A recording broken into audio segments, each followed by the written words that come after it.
Hi friends, welcome to Jai kitchen. நம்ம இன்றைக்கி வீட்டில் 1/4 லிட்டர் அளவு பாலில் கூட எப்படி எடுக்கலான்னு தான் பார்க்க போகிறோம். வாங்க எப்படி செய்யலான்னு பார்க்கலாம். இதுக்கு 1/4 லிட்டர் அளவுக்கு பால் எடுத்துருக்கேன். தண்ணி எதுவுமே சேர்க்கலை, நல்லா கட்டியான பால். ஃபஸ்ட்டு பால் நல்லா காஞ்சி பொங்கி வருது. குறைச்சி வச்சு ஒரு 4-5 தடவை நல்லா பொங்கி அமர்ந்து வரணும். அந்த அடுப்பில் இருக்கும்போதே மேலே ஆடை பிரிய ஆரம்பிக்கும். அப்படி ஆரம்பித்தா கரெக்டான பக்கம் அமர்த்திடலாம். பாலை நல்லா ஆற வச்சுட்டு வெளியில் வச்சிடலாம். அந்த ஹீட்டெல்லாம் நல்லா அடங்கினதுக்கப்புறமா நம்ம ஃப்ரிட்ஜில் வச்சு எடுத்துடலாம். நல்லா நிறைய ஆடை கிடைக்கும். அந்த மாதிரி நல்லா நிறைய ஆடைகளை டெய்லி சேர்த்து வச்சு இந்த அளவுக்கு நான் சேர்த்து எடுத்து வச்சுருக்கிறேன். 2 டப்பாவில் வச்சுருக்கிறேன். 2 பேட்சாக எடுக்க போகிறோம். இப்போ இதை ஒரு பெரிய மிக்ஸி ஜாரில் நம்ம அப்படி அதை டைரெக்டாக எல்லாத்தையும் உள்ளே சேர்த்துடலாம். இன்றைக்கி நெய் காய்ச்ச போகிறீங்க அப்படின்னா நாள் நைட்டே எடுத்து அதில் ஒரு 1/2 கிளாஸ் அளவுக்கு தயிர் இருக்குல்ல, கட்டியான தயிரை சேர்த்து நல்லா கலந்து வச்சுட்டு வெளியில் வச்சிடணும். எங்கள் தெருவில் எப்போவுமே தயிர் விற்கிற ஒரு ஆச்சி இதை சொன்னாங்க. இப்படி செஞ்சால் தயிர் இந்த கொச்சை ஸ்மெல்லாம் இருக்காது தயிர் ஊற்றி வைக்கும்போது அப்படின்னு சொன்னாங்க. இப்போது இதில் ஐஸ் வாட்டர் தான் நம்ம சேர்க்கணும். ஐஸ் வாட்டர் சேர்த்ததுக்கப்புறமா அது முங்குற அளவுக்கு மட்டும் சேர்த்துக்கோங்க. இப்போ அது கூடயே ஒரு 5-6 ஐஸ் க்யூப் உள்ளே சேர்க்க போகிறோம்.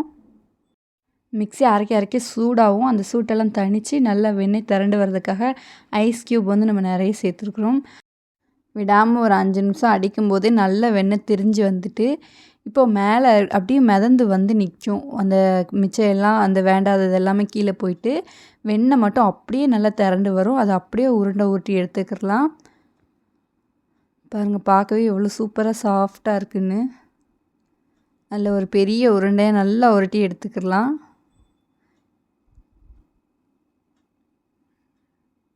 இப்போ அதையுமே ஒரு ஐஸ் வாட்டரில் தான் நம்ம போடணும்.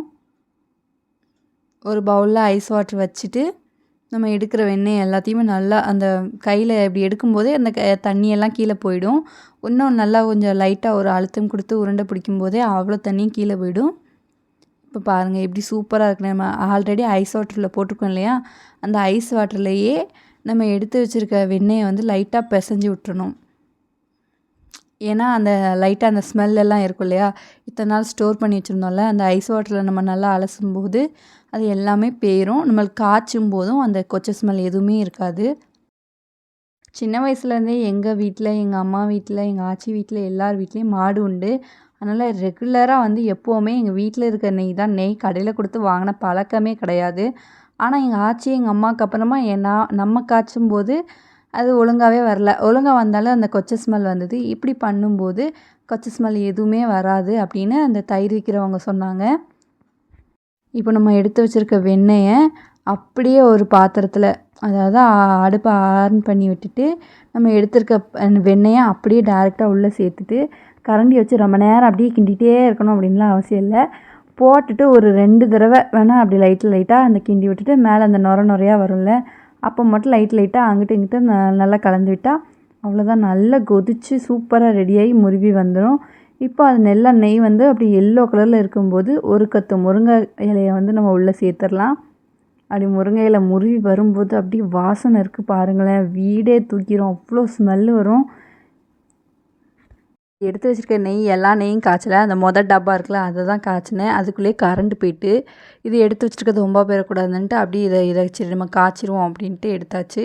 நல்லா ஒரு காப்பி அலசல் வச்சு நல்லா இருத்தி எடுத்தாச்சு. சூப்பராக நல்லா கமகமான நெய் ரெடி ஆகிட்டு. கடையில் கொடுத்து நெய் வாங்கணுங்கிற அவசியமே கிடையாது. கடையில் கொடுத்து நெய் வாங்கினா கூட இந்த அளவுக்கு ஸ்மெல் இருக்காது, இந்த அளவுக்கு மணலாக இருக்காது. மறுநாள் பாருங்கள் எப்படி சூப்பராக இருக்குன்னு. அப்படி இங்கிட்டு போவையில் ஒரு தடவை, அங்கிட்டு போவையில் ஒரு தடவைன்னு எடுத்து சாப்பிட்டுட்டே இருப்போம். அவ்வளோ டேஸ்டியான நெய் ரெடி ஆகிட்டு. அவ்வளோதான். தேங்க்ஸ் ஃபார் வாட்சிங்.